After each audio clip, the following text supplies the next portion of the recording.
Hello friends, this is Aman welcomes you to India's best competitive coaching platform CPS Learning।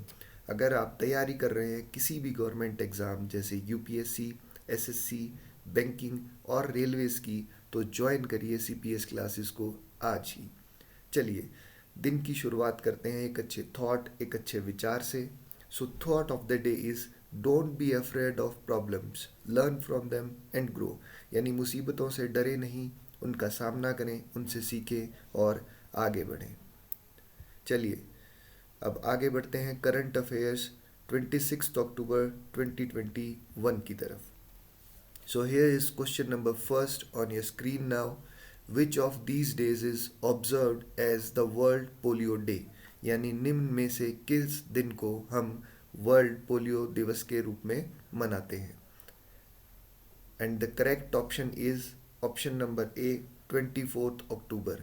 यानी हर वर्ष हम 24 अक्टूबर को polio के vaccination और जड़ से खात्मे के रूप में मनाते हैं। Moving towards question number 2 now, which is on your screen. Name the high speed expendable aerial target named HEAT, which was flight tested by DRDO recently. यानी DRDO के द्वारा किस high speed expendable aerial target का अभी successful attempt किया गया? And the correct option is option number B, Abhyas. This is basically test of target developed by DRDO on which we perform missile test। यानी missile परीक्षण के दौरान missile जिस target को हिट करती है डीआरडीओ के द्वारा यह उसका तीसरा सक्सेसफुल परीक्षण किया गया।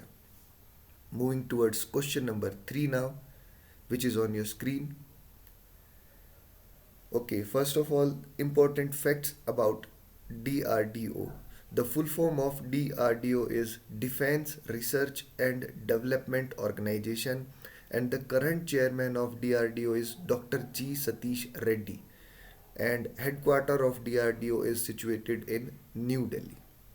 Okay, moving towards the next question. Under the scale based regulations SBR of non banking financial companies, RBI has categorized NBFC into how many categories? जी हाँ, NBFCs को लेकर अभी हाल फिलहाल में काफ़ी डिस्कशन किया जा रहा है RBI और हमारी सरकार के द्वारा। तो अभी एक नया जो है मेथड RBI के द्वारा दिया गया है जिसमें जो हमारे नॉन बैंकिंग फाइनेंशियल कंपनीज है उनको 4 पार्ट्स में डिवाइड किया गया है। So basically the answer is option number D, 4। और जो एनबीएफसी की रेगुलेशंस हैं उन पर अभी हाल फिलहाल में काफ़ी काम किया जा रहा है। जैसे बैड लोन डिक्लेरेशन अभी जो है 180 डेज़ है एनबीएफसीज को जो बैड लोन डिक्लेयर करना है, यानी जब आपको किसी व्यक्ति के द्वारा जो लोन है वो रिफंड नहीं किया गया है तो उसे हम बैड लोन बोलते हैं, जो कि बैंक के लिए 90 दिन है और एनबीएफसीज के लिए 180 दिन है। तो इसे 180 से घटाकर 90 करने की बात कही गई है। Some important facts, and full form of NBFC is non-banking financial company. NBFC is a company registered under the Companies Act 1944। यानी कोई भी कंपनी NBFC कब कहलाती है? जब वो कंपनीज एक्ट 1954 के अंडर आएगी। And the current chairman of RBI is Shaktikanta Das. Moving towards question number 4.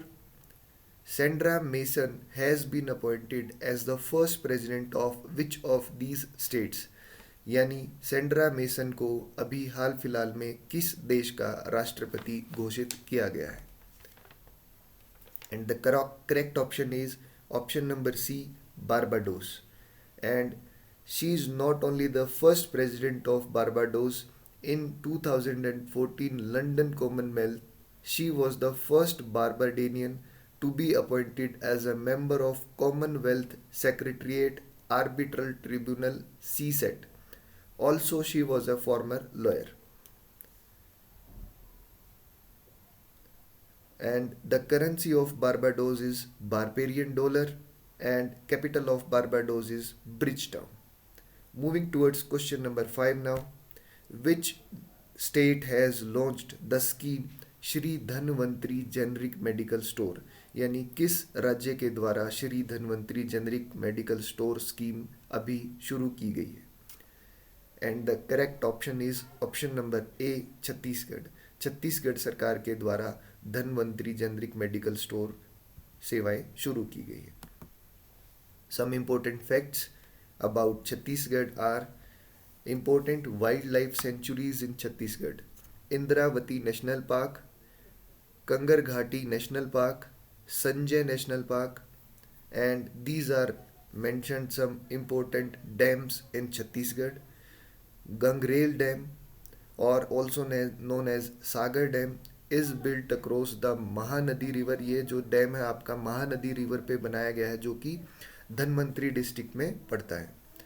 And the current chief minister of Chhattisgarh is Bhupesh Baghel. Moving towards the next question which is on your screen now, which what is the theme of the 2021 world polio day, यानी इस वर्ष world polio day की theme क्या थी? And the answer is option number D, one day one focus, ending polio, delivering on our promise of polio free world. Moving towards the next question which is on your screen now, according to the recent report, by which year will plastic surpass the greenhouse gas emissions of coal in the US? पूछा गया है कि किस वर्ष में जो pollution है plastic के द्वारा वो क्रॉस कर जाएगा ग्रीन हाउस गैस एमिशन जो कि कोयले के द्वारा पैदा की जा रही है। And the correct option is option number B, 2030। By 2030 US में जो प्लास्टिक के द्वारा किया गया पोल्यूशन है वो सरपास कर जाएगा कोयले द्वारा किए गए पोल्यूशन को। Some important facts on your screen. Important headquarters in United States are International Monetary Fund (IMF), which is situated or based in Washington DC. World Bank is also based in Washington DC, and the headquarter of United Nations Security Council (UNSC) is situated in New York. Moving towards the next question, what is the rank of India in the Global Food Security Index 2021? Bharat की global food security index में इस बार क्या rank रही? तो सही answer है option number D, 71st। जी हाँ, global food security index में हमारा स्थान इस बार 71वां है। कुछ अन्य रैंकिंग्स जो इम्पोर्टेंट आपके एग्ज़ाम प्रोस्पेक्टिव से है, India has been ranked 46th in global innovation index. Global innovation index में हमारा स्थान 46वां है। India has been ranked 63 in ease of doing business. Ease of doing business में भारत का स्थान 63वां है। And India has been ranked 90th position on powerful passport. Moving towards the next question, which of these commissions has recently launched a new digi book named innovations for you, यानी इनमें से किस आयोग ने अभी एक डीजी बुक यानी online book जो है लॉन्च की है जिसका नाम है innovations for you? And the answer is option number B, NITI Aayog. जी हाँ, नीति आयोग के द्वारा इस बुक को अभी लॉन्च किया गया है जिसका नाम है innovations for you. Some important facts about NITI आयोग।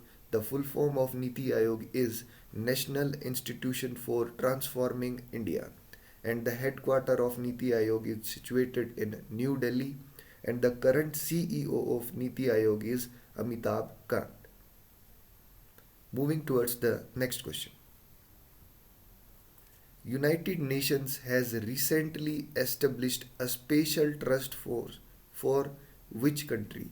United Nations के द्वारा अभी एक ट्रस्ट बनाया गया है जो कि स्पेशल एक कंट्री को टारगेट करेगा, एक देश के लिए बनाया गया है। तो यह पूछा गया है कि वह किस देश के लिए किया गया है। So the correct option is option number D, Afghanistan. जी हाँ, यूएस गवर्नमेंट के द्वारा अभी हाल फिलहाल में एक ट्रस्ट बनाया गया है जो कि सहायता पहुंचाएगा या कहीं हेल्प करेगा बेसिकली अफगानिस्तान को। So here is we are ending the class, and at last